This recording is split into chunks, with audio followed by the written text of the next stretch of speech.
being a grandfather. Nobody Nobody can take that away from you or can fight for you for that.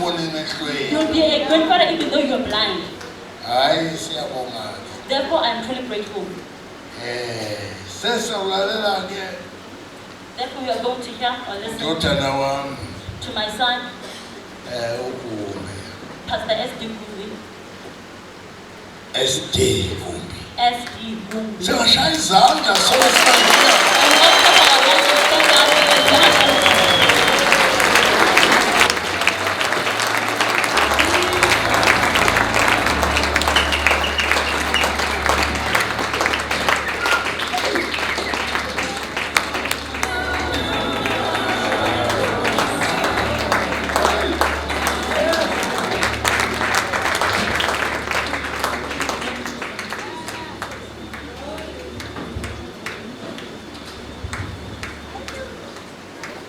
Singahlala phansi.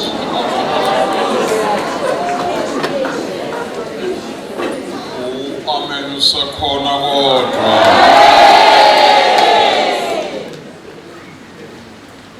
Ake nidumise nezandla sibonge uNkulunkulu.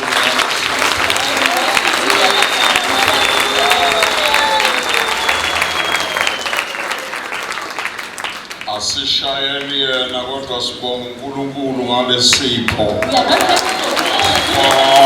Shaya izandla.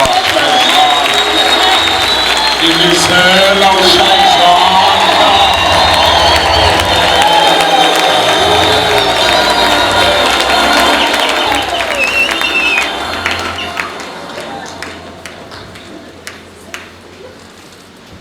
Babu Simelane nomama. Pastor Smelane and the mother. Abafundisi bonke abakhona balapha ekhaya evangelically. All the pastors who are here at Evangelical Gospel Church. Sekhaya la. It is home here. Ningangamukeli njengesihambi mina kusekhaya la. Do not welcome me like a visitor because I'm at home here. Anginibingelele nonke egameni likaJesu. And we all in the name of Jesus. Khuluma amazwi abuhlungu kubo. He spoke very painful words, Sis Gugu. Walonesi ngabe yini. About this particular nurse. I wonder what's wrong with this nurse.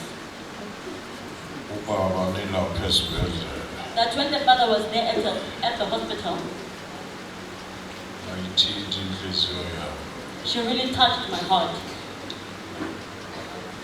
uNkulunkulu sowenza lokho-ke ukubona isizwe ukuthi mina ngifani nani. The Lord is now doing this to show the world that I'm unlike you. Thank you, Baba. Thank you, Father. We honor you. Siyakuhlonipha Nawo wonke umsebenzi owenzile. with all of the work that you've already accomplished and done. Ngibonga lethuba unginike lona. I am grateful for this opportunity that you've given me. What an honor. Ukuhlonipheka kakhulu. Ukuthi ngizokhuluma kule nginginya That I should come and speak in this conference kulo mkhosi ka-44. in this celebration of 44. Ngiyabonga. I am grateful. Njengoba bengisho izolo, As I was saying here yesterday, thena ngithandaza, as I was praying, ngiyakusaba ukujwayela ipulpit. I am scared of being used to the pulpit. Thena ngithandaza uNkulunkulu wangivulela okunye. Yilokho engizokushare nami manje. As I was praying, the Lord revealed something to me. It is what I'm going to share with you today. Mangiqeda ukushare wona, After I'm done sharing this message, hayi okwami kuphelile. my business is finished. Amen ushonele. Sebashilo uGumbi. They've already mentioned that I'm Pastor Gumbi. Kokuqala njengoba ngime egameni lokuthunywa. Firstly, as I'm here under the message or the leadership Executive Assemblies of God, Southern Africa. of the executive of Assemblies of God in South Africa. Ngimele abantu more than 3.5 million abantu. As I'm standing here, I'm standing on behalf of 3.5 million people, more than that.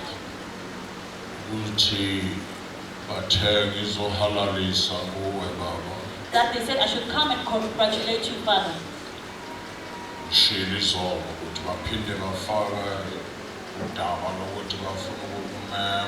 They also mentioned that they also want to invite you so that you can come to the head office in Tabanj, so that you can come and speak and share with them. Assemblies of God, sisemkhankalusweni wokulanda onke amadodana athembeka. As Assemblies of God, we are on a campaign to fetch all our faithful sons Aseva kwi-Assemblies of God. and serve as Assemblies of God.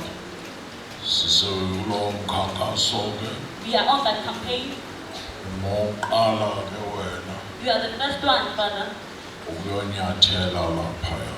to go and get to that place. Ngeke ngisaphinda ngishilo izolo. I'm not going to repeat it. I said it yesterday. Sakhuluma nomunye wakhuluma ulwimi lwaleZimbabwe wathi uvela uthi makolokodo amhlophe. I spoke to somebody and they spoke in Shona and they said Makolokodo Mhlophe. Nami ngisho lokho kakushilo lo mzalwane makolokodo amhlophe. I am also saying that Makolokodo Mhlophe. Aw, amen. Izinto engiyibona usuzenzile. As I'm observing what you've accomplished or what you've done, Ngibe nesikhwele mama Simelane ukuthi ewu. I became so jealous, Mama Smelane. Oh, angikuyeke lokho. Let me leave that. Zokhuluma nasesisodwa. I'll talk to you when you are sitting alone. Kodwa ngibe nesikhwele. But I was so jealous Ngoba namhlanje sikhetha abantu ngephepha. because we are now choosing people based on their academic, Abanganalo ugcobo from above. people who lack the anointing from above. Ingakho ngeke bayiqhube lento kaManosha. No wonder why they're not going to be able to proceed with whatever Manosha has started. Ngoba sikhetha abantu ngephepha beme esikhundleni somuntu wakhonjwa umuno wasezulwini. Because we are choosing people based on their academic to stand in the position of a person who was chosen by Manje the nangibona yonke lento la. Therefore, as I'm looking at everything here, Ngibe nesikhwele. I became so jealous Uthi ungathi ngathatha wena ke uyodlala irole yale ndoda ehambayo. that if only I can take you and you go and play the role of that man who has departed or who departed. Awukhethwanga ngephepha. Because you are not chosen because of your academic or based on your academic Ukhethwe record. umunwe kaSimakade. You are chosen by the finger of the Lord. Namhla ngizozwa abantu abanodlebe likamoya. Today I'm going to be led by people who have a spiritual ear. Bayahlupha abantu bephepha. People of academic are problematic. Bayajika abantu They bephepha. check people who are all based on academic. Namhla bayakuhlekisa kusasa bakudlisa ushevu. Today they are laughing with you, next day they're giving you poison. Abantu bephepha. People of academic. Bafuna isikhundla kodwa bengenamunwe They want a kaSimakade. position and yet they lack the finger of the Lord. Sihluphekile ke thina We are suffering right now. esazi umunwe. Those who love the finger. Sihluphekile ke thina We are suffering us. esingaholwa Who ngephepha. are not led based on academic. Ayingeke indoda ingihole No ngephepha. one can live based on their academic. Funeka umunwe phezu There kwawo. has to be a finger on that person. Athina ke So mala. that when they stand down, Athi thou sayeth the Lord. athi kusho manje uNkulunkulu.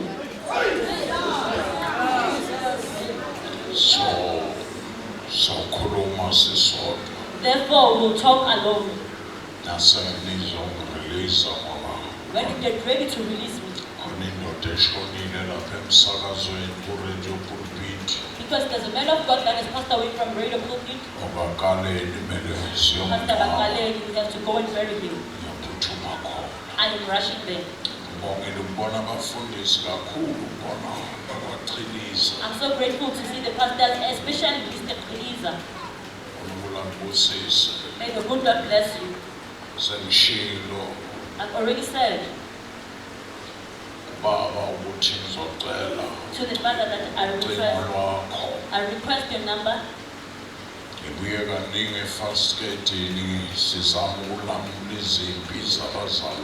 I've come back a lot of time in Pastor to resolve the conflict that was between the brethren.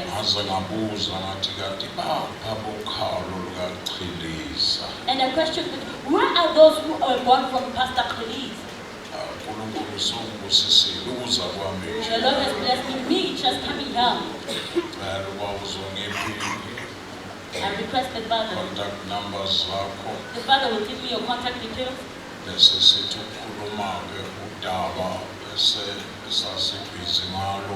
Therefore we'll talk. We'll discuss this matter that led with the provincial government of KwaZulu-Natal. God bless you, man of God. Baba, Father, I've got children here. This is one of my children. They are from Nigeria. There's a big college in Randburg of pastors where they are training pastors.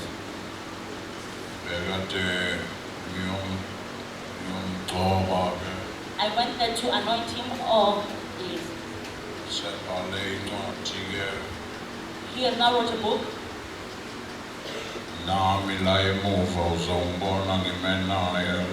At the back you'll also see my picture. I'm standing with him. Dr. Gift. Dr. Gift.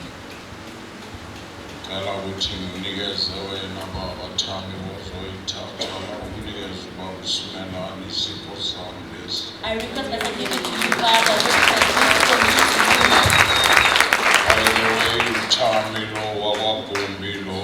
By the way, who could you tell me, Lord, and his name is Gumbi?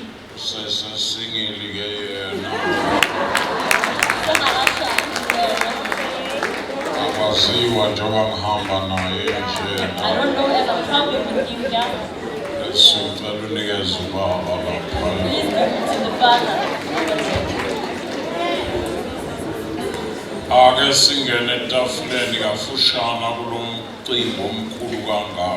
May we go to the table in this wonderful celebration, or this big celebration of Thanksgiving.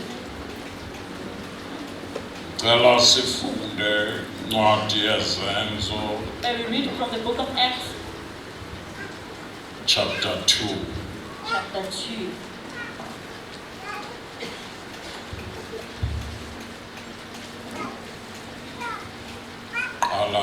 Verse 1. From verse 1.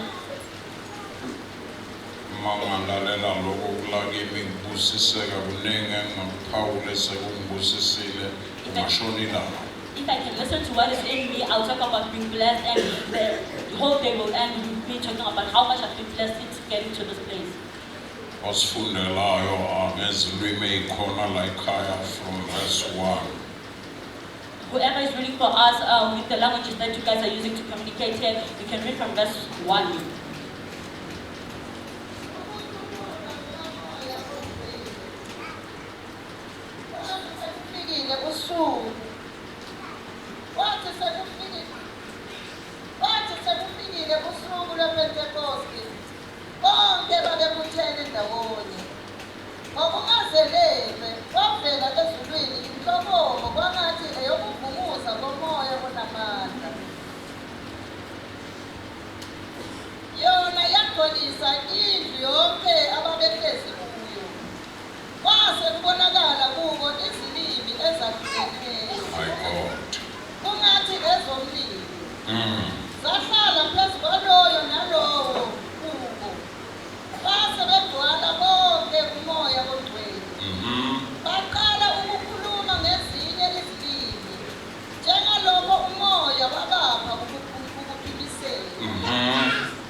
Zonke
Izwi lenkosi lelibandla lonke lizothi amen. Ake sibonge. Lord, you're worthy to be praised. Lord, you're worthy to be praised. Lord, you're worthy to be praised. Yes, you deserve. Lord, you're worthy.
Kristu Jesu.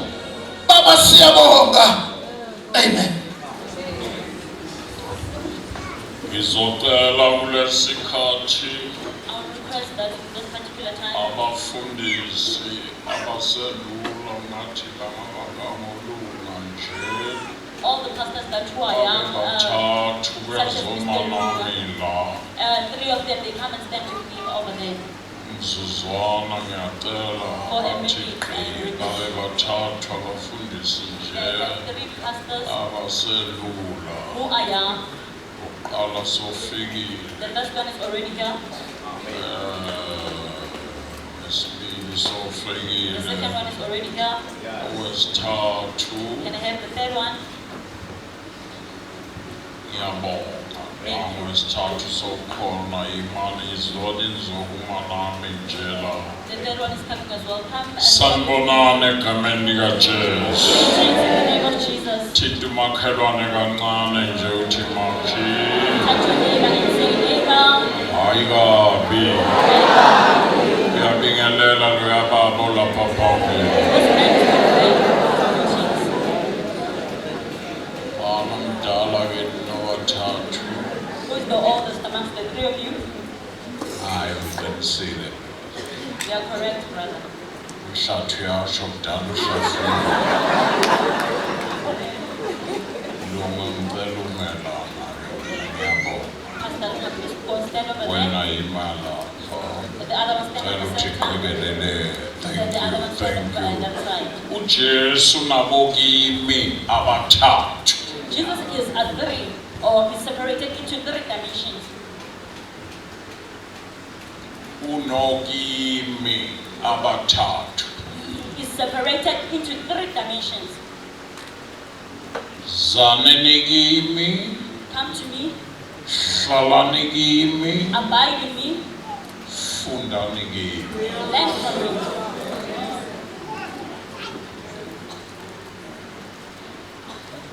zaneni kimi Come to me, nonke nikhathalele nisindayo those who are troubled and tired, come to me and I will give you rest. siyababona bayeza We babusimelana see them, they are coming, Pastor Smilani.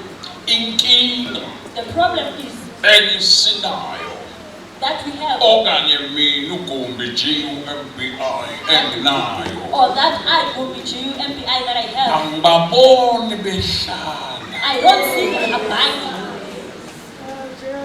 bayeza They are coming, kodwa bahlala but they are not abiding. nalaba bahleli bahlele ey'khundleni abahlela Even those who are abiding, they are sitting in position and they are not abiding in Him.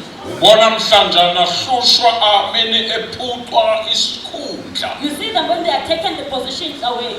mbone hamba ubone ukuthi ubekade angezanga kujesu kade sesikhundleni You see them because they haven't come to Jesus, but they came to the position. noma senizile nahlala ningahlali udekhe After you have come and abided, do not just sit down like sitting down. fundani kimi Learn from me. awayi amen lo khuluma nami uthi The one who is speaking to me is saying bandla liholo professor la alinankinga nokubabiza that the church that is being led by Professor I.M. Simelane does not have a problem. njengobathi ubona umqandule nje As he was talking about Mqandu, njengoba sibabona bephakathi kwethu as we see them being amongst the abazalwane the brethren, uyababiza he is calling them. kodwa imessage engizoyiletha mina namhle enginikwe yona But my message that I'm here to proclaim that I've been given, uthi nasebezile that after they've come, bayahlala yini I they abide.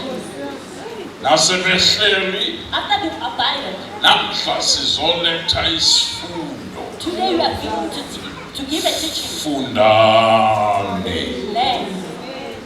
yini esingayifunda kuye What can we learn from him? awukunengi kakhulu There's a lot, kodwa ngithatha but kodwa I'm going to take one. ngithethelele Forgiveness. akayakho thethelela njengaye He's a very forgiving soul. awukwazi ukuthi ungumlandeli wakhe ungakwazi ukuthethelela Cannot be his follower and not be able to forgive. Namhla ibandla lehlelwe inkinga enkulu. Today the church has got a great trouble, Inkinga yempakamo. a great problem of pride. Baphakeme abantu balesikhathi. People of this time are boastful, they are full of pride. Hayi anginangxaki-ke. I've got no problem with that. Amen angekho. If you don't say amen, Angiwayindwa u-amen. I'm not going by amen. Sokhuluma lokhu uNkulunkulu akushilo. I'm going to say what the Lord has said. Angiqeda thama udumisa imoto. After I'm done with time, start the car, Phume ngene emotweni ngibuyele la ngivela khona. and I'm getting to the car and go back to where I came from. Kuze le bandla So that this church lime can stand another 44 years to come. for another 44 years to come. Kumele nigxile emfundisweni. You have to dwell in the teachings.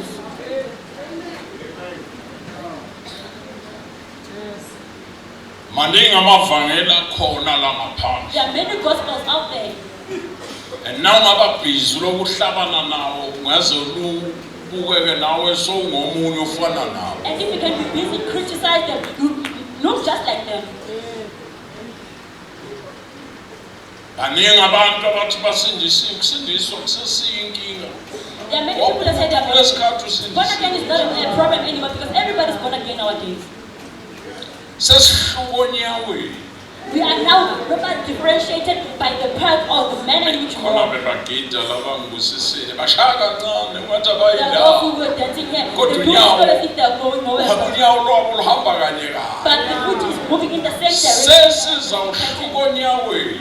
Therefore, we differentiate them according to the manner in which they walk, and the manner in which they walk. Nabantu babone People can see, sihambiso kwabo. walking with Asaphethanga ivangeli lomlomo kodwa sesiphethe ivangeli lenkambo.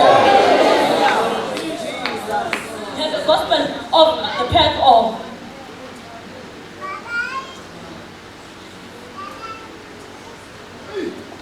Israel ehlangene unamakhosi amathathu. Israel in their entire number had had 3 kings. Inkosi yokuqala yayinde The first king was tall. Saul. It was Saul. Njengoba emde nje umele uSaul. As he is tall, the second king was Saul. Inkosi yesibili The second king kwakunguDavide. was David. Mari But buya ngapha wena. you come over here and the other one goes to that side. Davide wayemfishanyana nje. David was very short. Inkosi yesithathu And the third king Solomon. was Solomon. Daba lwami soluphelele na ungibambela. My business ends here if you are following what I'm saying. Ne message yami Even my message eza kuwe babusimela going to you, Father Simelani. iphelele na ungibambela. It is complete with these 3 individuals. Okunye ngizokhuluma ngako Because another thing that I'm going to mention uqonde kuwe ngqo. is directed towards you. Inkosi yokuqala The first king, come class anginezwa Saul. Thank you. Yabo. Inkosi yesibili The second king, David. David. Inkosi yesithathu The third king, uzomangala professor nawufundiswe. you'll be amazed, Professor, when you read the Word of God. uSaul wabusa 40 years. Saul reigned for 40 years. And nangithi ngiyacheka kule 40 years yakhe. And as I was checking in his 40 years, Akukuningi okuhle okungako akwenza. there isn't much of good things that he accomplished or managed to do. Inkinga ayenayo ugijimisa uDavid. His problem is that he was chasing after David. Izinto aduma ngazo basho abantu baselokishini into aduma ngayo What he was nje famous for, as people from the location would say, he was famous for. ugijimisa He uDavid was famous for chasing David. Saul Saul akanayo inhliziyo doesn't have a heart yokugruma amadodana of grooming sons. ugijimisa amadodana He is chasing after sons. ubulala He amadodana is killing sons.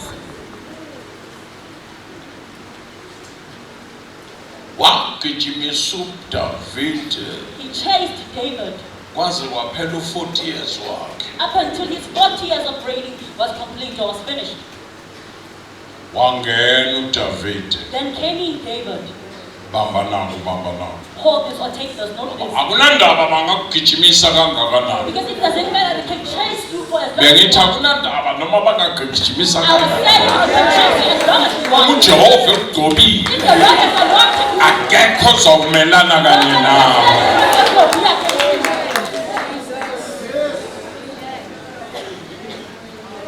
beka iBhayibheli lakho nakangena uDavid look at your Bible. When David entered, naye wabusa another 40 years he also reigned another 40 years. ake simbuke kule 40 years into ayenza Let us look at him, what he achieved in his 40 years of reigning engicela ukuthi ngikunike yona that I want to give you ngokukhulu ukuthobeka with extreme humbleness.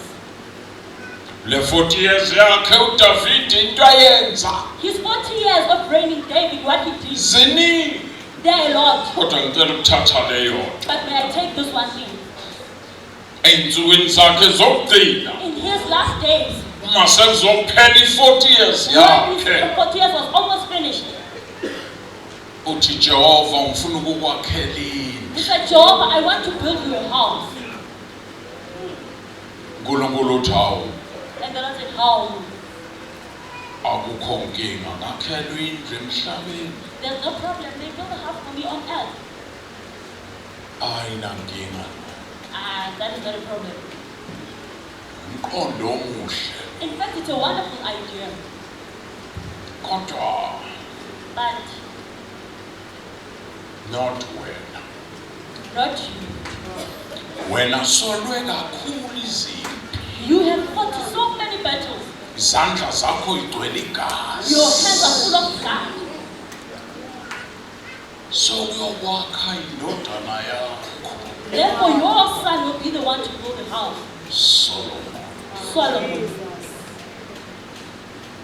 lo mqondo muhle This idea is beautiful. kuthi ngithi ngisezulwini That I in heaven ngibe nendlu emhlabeni also have a house or possess a house on earth. kodwa ulwe kakhulu But you fought so many battles. gijinyiswe kakhulu You've been chased a lot. sokuyokwakha indodana yakho Therefore, your son will be the one to build your house. iBhayibheli lithi professor The word of God says that Professor David David, imaterial the material, neplan yendlu even the plan of the house, wayidlulisela kwindodana he yakhe passed it on to Solomon. Solomon akakhange into angayazi Solomon did not build something that he was unfamiliar with, kodwa wathola iplan but he got the plan ubaba wakhe from his father. ungaqaphela introduction yami If you can be careful or not to my introduction, evangelical evangelical. another 40 years to come Unyaka eyi-40 ezolandela noma ezayo. somemezela indaba eyodwa I'm here to proclaim one news or one story. dlulisa iplan Pass on the plan. dlulisa imaterial Pass on the material kumadodana to the sons. ingakavalwa i-40 years yakho Before your 40 years is complete or is finished, dlulisa iplan pass the plan. mengena uSolomon When Solomon entered it, naye wabusa another 40 he years also reigned for 40 years. and kuyamangaza. And it amazes us all. It is amazing. 40, 40, 40, 40, 40. another 40. Walakha ithempeli. He built the temple. The day elivula The day when he opened it, wehla umoya oyingcwele. the Holy Spirit descended. Why umoya oyingcwele ehle namhlanje? Why did the Holy Spirit descend today? Ingoba uhlangana 120. Because 120 is coming together all this. 40 times 320. 40 times 3 is 120. Ababonanga bona. They did not see that. Kanti uNkulunkulu wayekade ekhomba ku-New Testament And yet God was showing it to the New Testament ukuthi bazobe beku-upper room that they will be in the upper room. beku-120. 120. Wehla umoya And the oyingcwele. Holy Spirit descended. uSolomon wakhe ithempeli elibonakalayo. Solomon built a temple that you can see. uJesu uthi ngizolakha ibandla Jesus lami. said, I will build my church. Shamasangwe In hayide. the gates of idols. Angeke Will alinyakazise. never prevail against it. Babekade bengu-120 kwi-upper room. There were 120 in the upper room. Wehla umoya oyingcwele. And the Holy Spirit descended. Ngizogcizelela leyo ndaba nje. I'm here to emphasize that. uNkulunkulu ukunikeza i-40 years yakho. The Lord has given you your 40 years. Umnandi ngawe. What is amazing or what is wonderful about you? Awubanga umgijimisi. You are not a chaser. Awubulalanga abantu. You didn't kill anyone. Awubulalanga abantu abaneziphiwo You ukuze didn't kill people with gifts. uvele kuqhame wena So kuphela. that you can be the one just who's a dominant feature or prevailing. Kodwa nangibuka izolo ubiza abanye bezothandaza ngabona ukuthi uyakwazi ukugruma. But as I was observing here yesterday that you were calling others to come and pray, I observed that you know how to groom a person. Siphila nabo Sawuli kulesikhathi. We are living with Sauls around this time. Abantu abangafuni ukubona omunye umuntu enento engcono ebandleni. People who don't want to see somebody with a better gift than what they have. Ababulali The killers. bakamoya. The killers of the Holy Spirit. Ngikhuluma kahle I'm speaking properly ngoba ngiyakwazi lokho engikhuluma because ngakho. I know exactly what I'm talking about. uNkulunkulu lo Jesu loyo. This Jesus, Makungesu Jesu if it's not Jesus, nami uqobo even I as well, ngabe ngaphelele hlane I would have ended in the desert ngoba ababulali bami babekade bakhona. because my killers and my brothers were there. Abanye ababulali uhamba nabo khona la enkonzweni. Killers are there, you're traveling with them in the Abanye church. ababulali bayakuhlekisa kanti abahleki njengoba uhleka wena.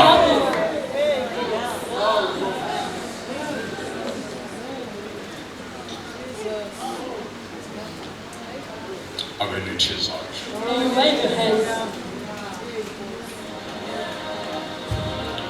Until baqede ngapho bahlehla amehlo ami alapha.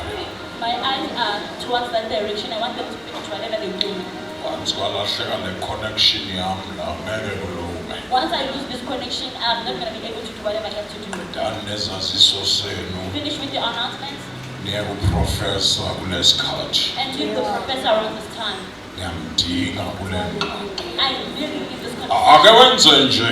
You wave your hands like this. Umakhelwane angenzi thela zonke izono la eceleni kwakhe. If your neighbor is not doing it, throw all your things next to you. God bless you. God bless you.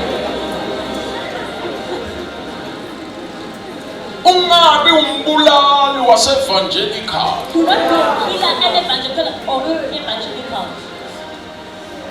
Kodwa gruma abanye. but groom others. Ozothi na ubabuka uzibuke wena kubo. So that when you look at them, you see a reflection of yourself. Bathi nabaphakama That when you stand up, abanye babo besubhekwe ebondeni uthi awunkosi uma ngambekezelelanga lo ngaba kekho and la. you look at the one inside and did not be paying our wasn't patient with this one, you wouldn't be here today. abazalwana bazi ukuthi njengoba ubahola nje ubabekezelela kwezingakanani ingxaki. Brothers, you don't know as you are leading them that you are persevering with them. Abanye bafuna ukuthi ubatreat ngokufana kanti abafanani And njengoba. then they are different. Lo hamba nawe, lo khuluma nawe langaphakathi. Speaking with you inside. Walahlekelwa nguye You lose him. ngoba unaka abantu. You might lose him because you're concentrating on people. Avuma ukulahlekelwa uNkulunkulu ngenxa yabantu. Do not allow to lose God because of people. Khulume nalo wakithi. I talked to this, the one, a friend or an accomplice of ours, Mama uSimelane, Mrs. Melani. hlonishile. You've been honored Ukuthi uNkulunkulu akunika umgcojwa. that the Lord give you a man of God.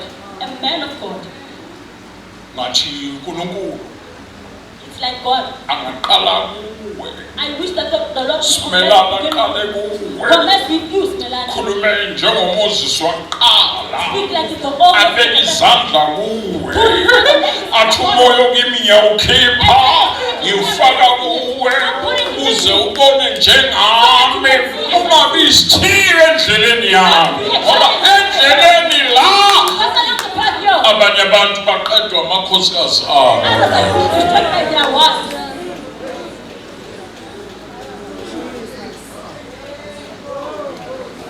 Asisibo sawo, We are not sour. asisibo ababulali. We are not killers of others. Kodwa masifundela But when we learn from this one,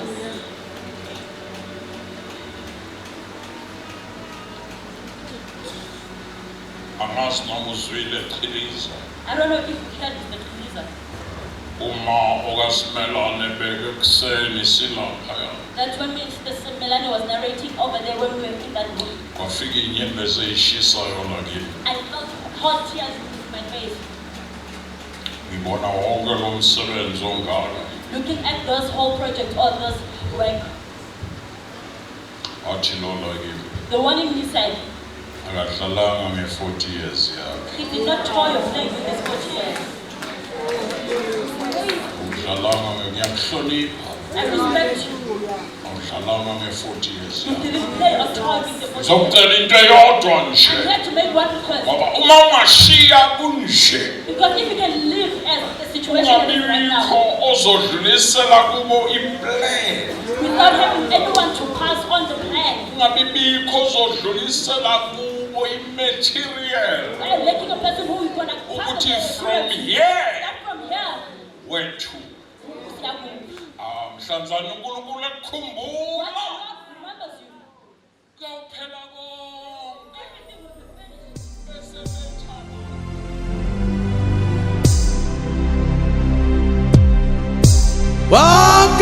wakazulwa ngenxa